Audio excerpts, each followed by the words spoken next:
right. Hello, everybody. Welcome to the presentation. I want to thank you all for joining us. My name is John Raffi. I'm National Field Educator for Caligon. We're going to be doing a little presentation today called How to Get Equipment 101. We're basically going to kind of talk about some basics behind the process of getting a custom wheelchair or mobility device. Just wanted to start off by mentioning we do have a chat. Would very much appreciate it if you all would take a moment to go into the chat and kind of let us know what your background is, whether you are a wheelchair user, a prospective wheelchair user, a professional in the industry. Just give us kind of a little bit of an idea of a background of, kind of what you're here to learn. We would very much appreciate that. We also have Kelly Waugh, our clinical advisor. I'll let her introduce herself.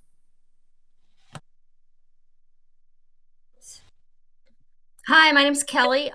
I am a physical therapist, and I have been in the clinic, running a wheelchair clinic for over 40 years. I recently semi-retired and am working for Caligon as a clinical advisor for the last year and a half. Perfect. Thanks, Kelly. So we're going to go ahead and get into it. We're going to go over, like I said, just sort of a basic rundown of the process of getting equipment. At the end, we will stop, or we will have some chance for some questions and answers. So we'll invite your participation at that point. But I'll go ahead and just get into this. We'll get started. All right. So just a quick rundown. It feels weird to have my picture on here twice. Quick rundown on myself. I started in the industry in 2007 as a technician. Within a couple of years, got my assistive technology professional certification, which allows someone for a supplier to do the seating evaluations. Worked for the last 17, 18 years as an ATP supplier. Just very recently came over to join the Caligon team.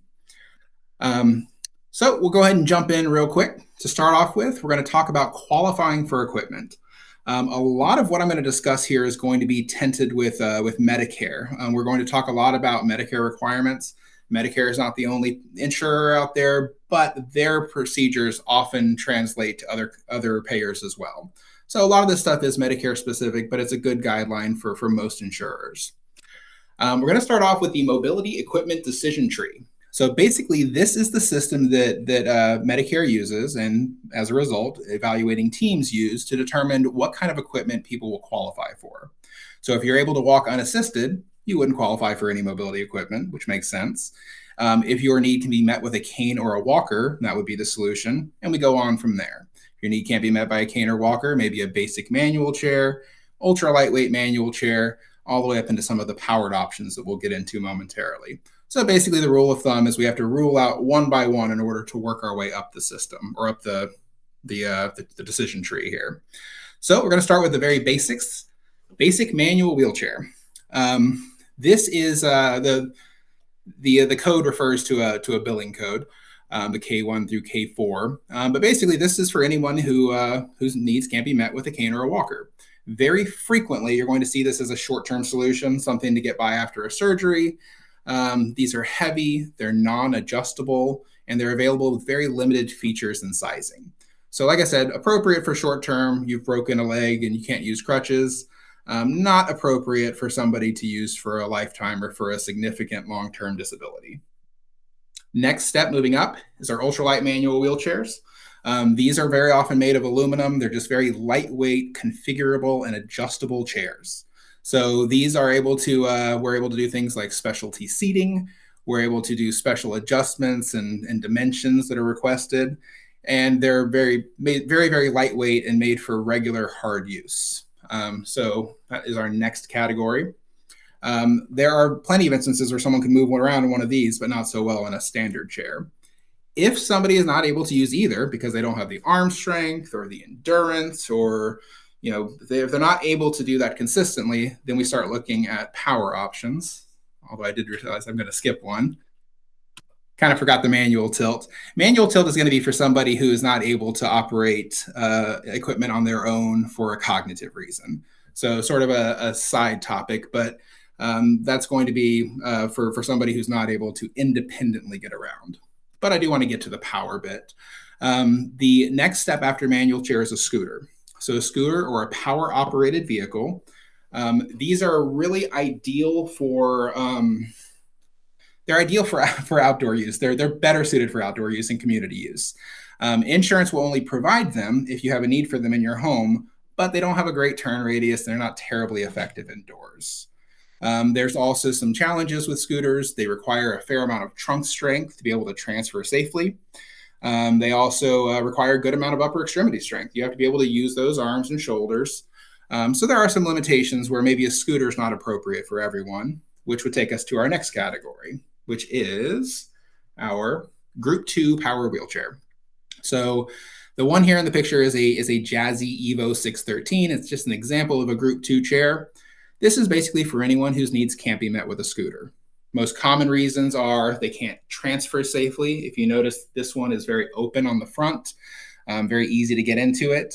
Another example is that this does not require nearly as much upper extremity strength. You literally only need to be able to do a little bit of hand-wrist motion rather than a lot of upper body. They have a much better turn radius. These are able to turn around on their own footprint. That makes them very, very useful for in-home use. One big downside of this category is that they are heavy. The chair we're looking at here is nearly 200 pounds and doesn't really disassemble. So I want to quickly talk about a little side category here, and that is a relatively new product, the Group 2 portable power wheelchair. So this is just a portable version of the same thing. The qualifications are the same, but it's for somebody who would need the option of taking their equipment apart in a more transportable way. This example is the Pride Go Chair Med. I don't believe there are very many options at all right now, maybe this and one other. But this is the prevailing option for somebody who's looking for something to use in-home that can also be disassembled and traveled with. I should mention real quick, Medicare is not concerned with what happens outside of your home in most instances. So you will not, the fact that it's portable does not mean that it's not for in-home use. It still very much is for in-home use. You just have the added option of being able to travel with it if you need to. That takes us to our Group 3 power wheelchair. So this one that we're looking at is a Permobil M3. There are several manufacturers that make chairs of this category. But basically, in order to qualify for something like this, you need two things. You need to have an obvious medical, or not an obvious, but rather a medical need that is identified by a clinician, but also specific diagnosis is required.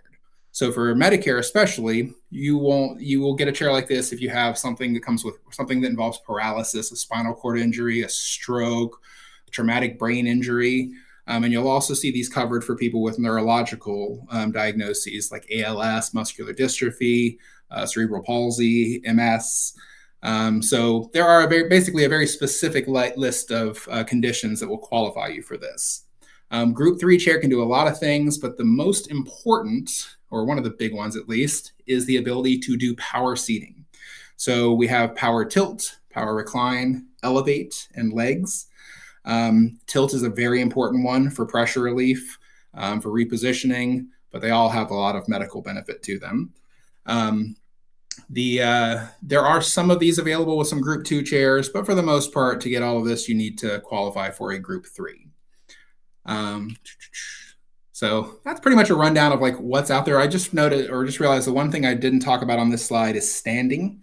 There is also a standing feature available from a lot of manufacturers. As of right now, there is not a lot of coverage for it.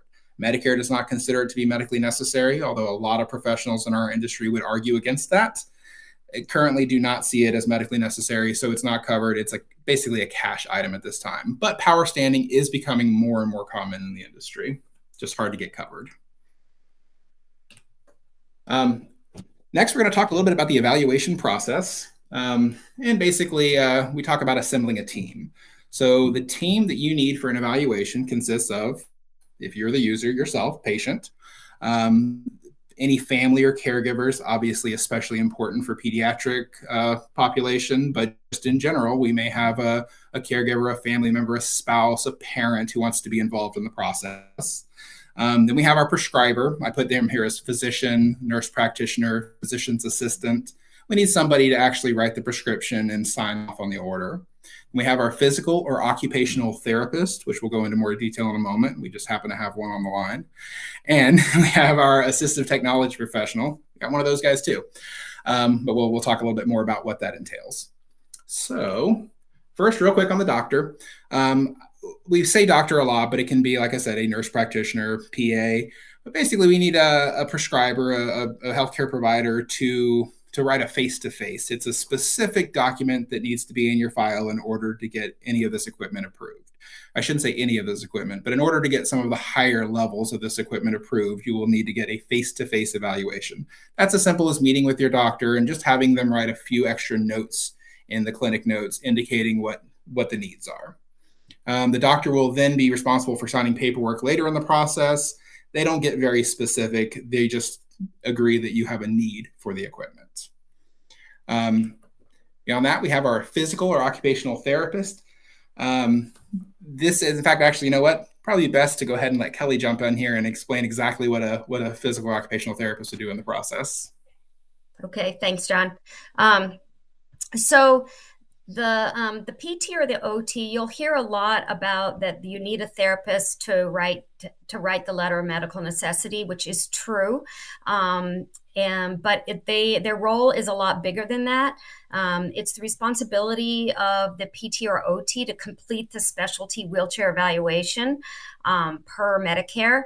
And it's really our role as a clinician to represent your needs throughout the process and to be that advocate, sort of be the person that knows you and your body the best and can keep that in mind throughout the process, because as a wheelchair user, the process can be very overwhelming and the choices can be very overwhelming. And I always saw it as my role to kind of be the interpreter of, like, well, let's think about this. Remember, you told me you were having trouble transferring in these situations, and so let's look at these leg rest options again.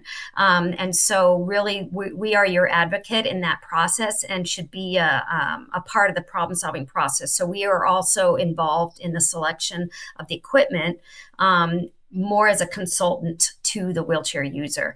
But we must, the PT or OT completes the letter of medical necessity, which is used to basically justify the selective equipment. And it's much deeper and more detailed than the physician's face-to-face notes.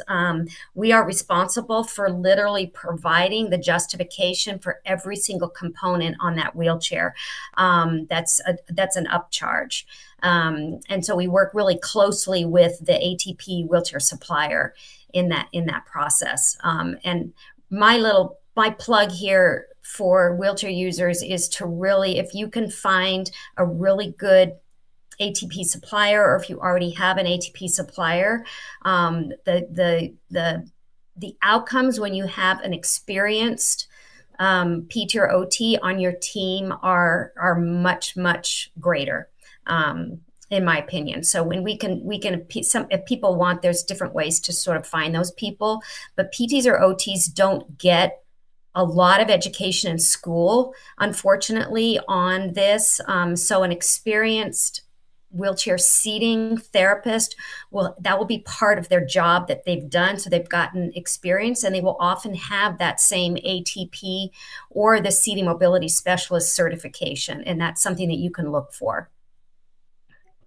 Thanks, Kelly. And I would add to that, as far as the, finding an experienced therapist, if at all possible, I think Kelly and I would both agree that the best avenue, the best way to start, okay, I need a wheelchair, would be to get in touch with a seating clinic. Be in touch with a wheelchair seating clinic. You would get referred there by your doctor. The doctor still starts the process, but it's best to find an actual specialized wheelchair seating clinic. Problem is, a lot of you all, depending on where you are in the country, may not have access to that. So that is the preferred route for sure. If that is not available to you, I think at that point it makes a lot of sense to find a company, to find a wheelchair supplier. There are 2 large national companies. There are plenty of regional companies and some smaller ones. But to find an actual CRT supplier and then to ask for a recommendation on a therapist, just as a fallback if you don't have a specialized seating therapist nearby, which a lot of you may not. That sound right, Kelly? Yeah, that sounds right. Okay, great. All right, let's see, moving on. So next thing is assistive technology professional, or rather the ATP supplier. As Kelly mentioned, the ATP certification is something that could be obtained by a clinician, by a therapist, but when we're using this term, we're referring to somebody who works for the company that provides the equipment. So that is typically the ATP is going to reach out to the therapist, or not rather reach out. They're going to work with the therapist. They're going to make sure that everyone's on the same page and that we're in an agreement as far as what equipment is needed. So ideally, perfect world, the PT or OT should meet at the same time as the ATP. Everyone's in the same room. We can talk it out together. That would basically be, a wheelchair user, myself, and Kelly in a room is great. When that can't happen, it can always be done separately. You can go see the therapist and I can come see you, or not. Someone like myself, an ATP, could come out and see you at home separately. But it is preferred that we get it all done in a room together. That's always the best practice. Resna, I have to mention on here. Can I add something to that? Yeah. I would also encourage, especially if you are a wheelchair user who has more than what I would say simple needs. You've got some seating needs, you may be skin history, you don't like your posture, you have pain, you don't have, I would highly advise people to think about the wheelchair evaluation as not necessarily a one-time deal.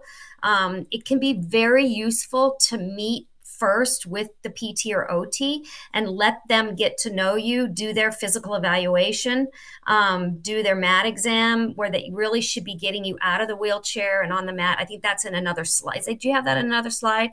I'm not sure that I don't think that made it.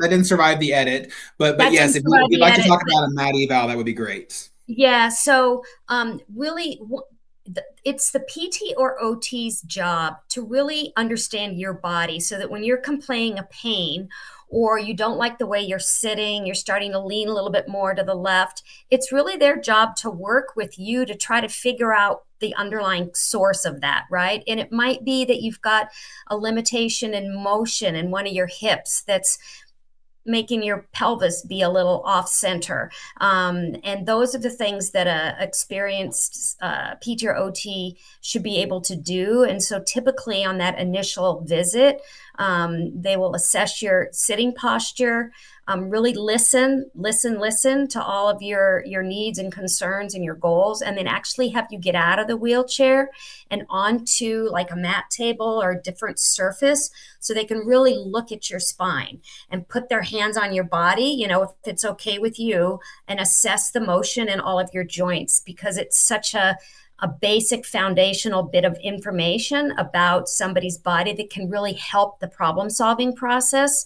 And that's why at our old clinic, we always did an initial eval separate from the ATP supplier, just to kind of get all that information. And then we as a team go into the meeting for the wheelchair evaluation with the ATP supplier with understanding your needs better. And then we can start talking about equipment solutions and make those choices when we're with the supplier. So don't be afraid to ask to be seen more than one time, I guess, because PTs and OTs can do that. They can bill for that time.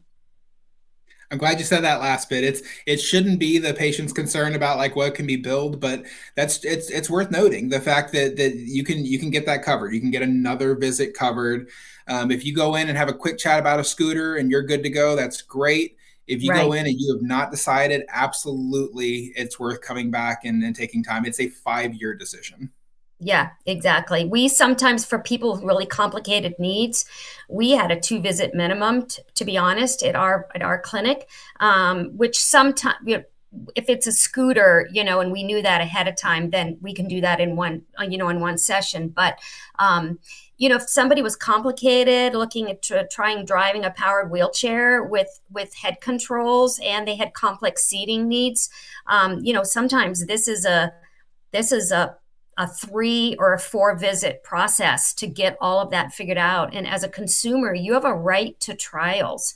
You have a right to see what you are trying to make a decision about, you have a right to try. Now, obviously, you can't try 20 cushions and, in every single wheelchair on the market, because that could take a really long time. And ATP suppliers don't have access to all of that. However, that said, I think it's really best practice to do a trial.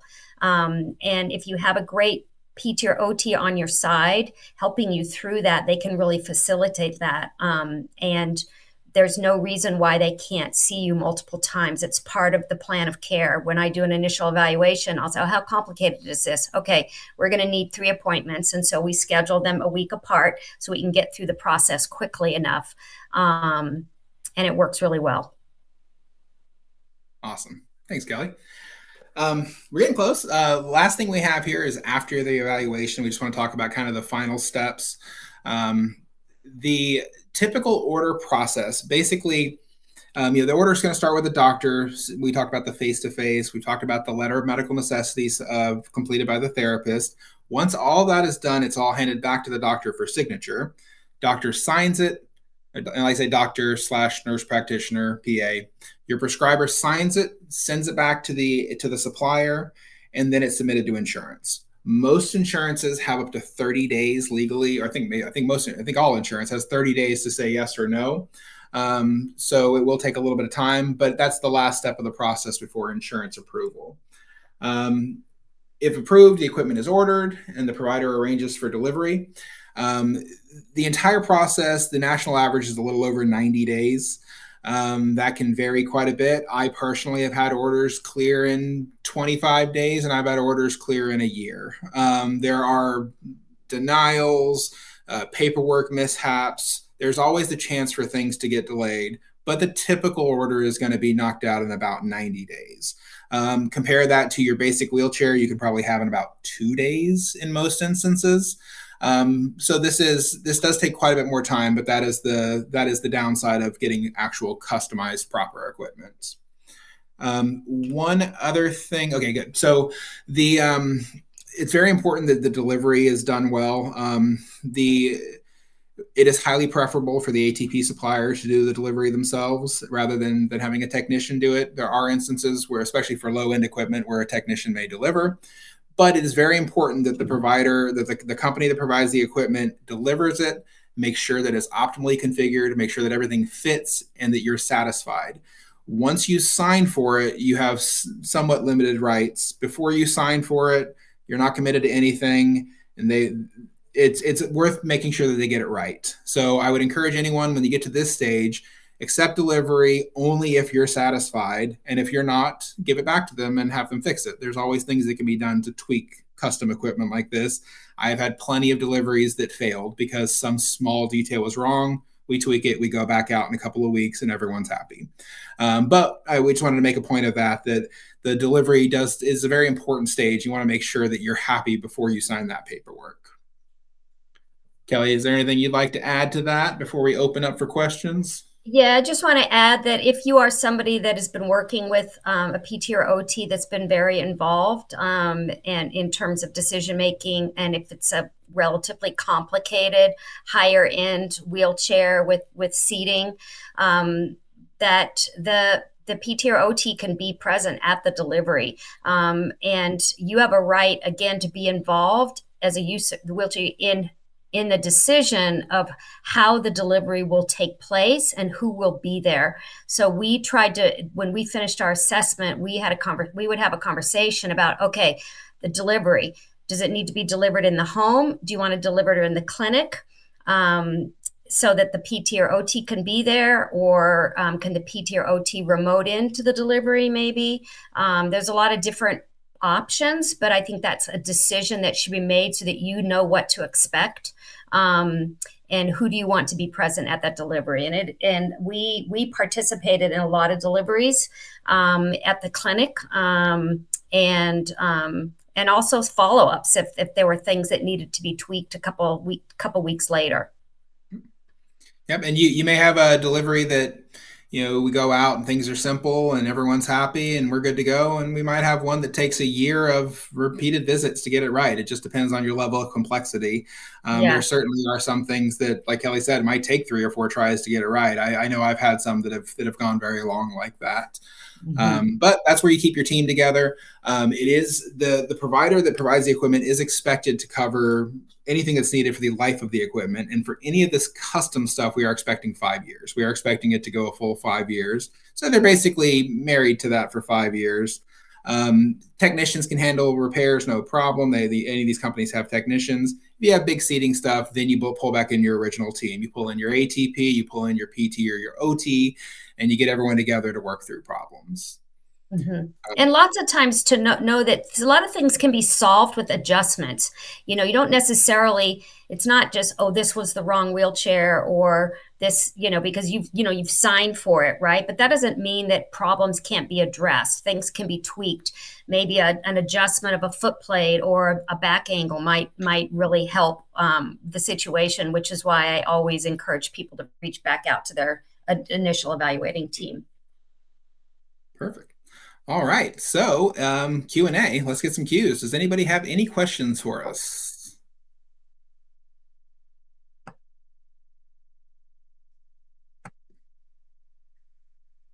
Maybe not. Kelly, you want to pretend like you have a question for me while we want to burn some time while we're waiting for a real question? What if? Yeah. How do I find? I'll ask myself a question because when I was talking about the importance of finding obviously a good ATP supplier, but also a clinician that has this as a specialty kind of area of their practice. Like, how do you find that? Well, one way is you can actually go to the RESNA website. It's just www.resna.org, because RESNA is the organization that actually provides the ATP and SMS certifications. And you can actually go and there's a place on there that's find an ATP, and so you can actually look for your area, and anybody who has that ATP certification or the SMS, which is even more advanced, seating mobility specialist, they'll be listed, and it'll show whether they're a supplier or a clinician, and where they're located. Yep. I had to look it up. I was trying to remember the term certified professionals directory, There but it yes, is. that's a great resource. That's a good way to get started. And yeah, I just had to change mine the other day, so I was Yeah. just in there. There's a question, but I'm not sure. I didn't see it. There we go. JC Productions, with the brand new wheelchair that came out, is it covered or then the process of being covered by upcoming features for elevator like the Promo BC300 going up or downstairs? I'm not sure. I don't know if we want to give JC do you see that, John? Yes. So I I don't know much about that yet. The let's see for going down up and downstairs. So I have not seen anything. I remember the iBot a few years ago had some stair climbing ability. There's also Scalomobile, which is a Western European company that does some stair climbing. I'm pretty confident there's nothing in the coded insurance approved world that could handle it. Let's see, we got something from Joel as well. Demo equipment. It's expensive to have demo equipment. So yes, it's well, expensive so it depends on who you're asking. Like expensive for who. Demo equipment is almost always owned by the manufacturer. So for example, we provide custom seating. We have cushions and backrests, and we have representatives across the country that have our owned backrests and cushions with them for demonstration purposes. That is industry standard. So for the most part, the manufacturers front that cost and have equipment that we own out there in the world for people to try. Occasionally, the actual company that's providing it might have their own in-house demo equipment, but typically it's owned by the manufacturer. So for instance, like with our products, if we had somebody who needed to try out a cushion, it was a specific size that we didn't have locally in their market, then the representative would reach out to us and we would send one out. And I think most companies work that way, where demos are relatively easy to get your hands on, from the manufacturers. But it is an issue. You're right. I mean, that kind of falls into the responsibility in terms of different wheelchairs of the supply wheelchair vendor that you're working with. And normally they have some that have been provided to them by the manufacturers. And again, putting the plug in for the initial PT/OT eval that happens ahead of time, it allowed me as a therapist to say, hey, this person is going to want to look at some a couple of mid-wheel drive powered wheelchairs. What do you have that you could bring at our scheduled appointment next week? And so it's it's doable, but yeah, you can't be expected to have every single product in your showroom, right? But you're usually, but if you don't have something, the ATP supplier will contact their rep for that company and see if they can get something in. There's very little that we can't get our hands on, and I apologize. I still say we. I am no longer an ATP supplier, but I was there for a long time. But there's very little that your ATP cannot get their hands on. It's always something we can figure out. I see from Tiffany, I have a history of pressure wounds. So they're basically the question is, are our cushions covered by Medicare and Medicaid? And the answer is yes. So the cushion has an E2609 code, which is a custom code. It is for anyone who requires, customizations in their cushion and is at risk of skin breakdown and a history of pressure wounds. So yes, we would have to, whether you qualify for it, you'd have to actually get with your team and figure it out for sure. But typically speaking, somebody with a history of pressure wounds is going to be able to get this covered by Medicare or Medicaid. What else do we have? Let's see. Oh, good. Never mind. Sorry, I'm just looking at a internal response here. Let's see. Anything else? And yeah, as far as the history of pressure wounds, it's a good point, because some insurers actually will kind of require that as a which is unfortunate. But there are times when a history of a pressure wound is fully required in order to not only get a custom cushion like ours, but in order to get any kind of skin protection and positioning cushion. So very frequently we'll see that where you actually have to have that history, which, like I said, we're not necessarily thrilled about. It would be nice if we could be a little bit more preventative with it, but we work within the policies that are presented to us. Let's see. Any other questions? I apologize. I missed those first couple, but I think we went back and got everything. Other than just hello from California. I hope, Tiffany, you were at our recent Abilities Expo. We had a really good visit out in Long Beach. I think we have what do we have coming up? We've got I think we got New York coming up in a few weeks as well. Sherry, how do I get pamphlets for my store? I can definitely help you with that. If you can. I believe we have your email from when you signed up. I will reach out to you separately after this, and I'll get you in touch with a territory sales manager so we can get that over to you. That will not be a problem. Hey, before we sign off, I'll give a plug for our Expert Insight program. So if you go to Caligon's website, you can actually sign up, whether you're a therapist, you're ATP supplier, you're an end user. You can actually sign up kind of for like a 30-minute consult with me. We can talk about anything, anything that might help you get you going in the right direction. If you have any questions about anything, you can sign up for 30 minutes and it's free. And Caligon supports that, which is awesome. We don't have to talk about Caligon products, just any issues that you might be having. And yeah, Tracy just put that in the chat. Perfect. All right. Well, we'll give it just another minute. It looks like we probably have any more questions, so we should be good. Sorry. So we just got a question here. I believe there's a question regarding a wheelchair. We're a seating manufacturer. I don't know that we'll be able to answer that. I think Tracy tried to answer you in the chat there. So we're not going to have an answer on that. But let's see. It looks like that's probably going to be about it. So we thank you for joining us today. Very much appreciate your time. If you have any questions, you can find us at Caligon.com. Feel free to reach out if there's anything else we can do for you.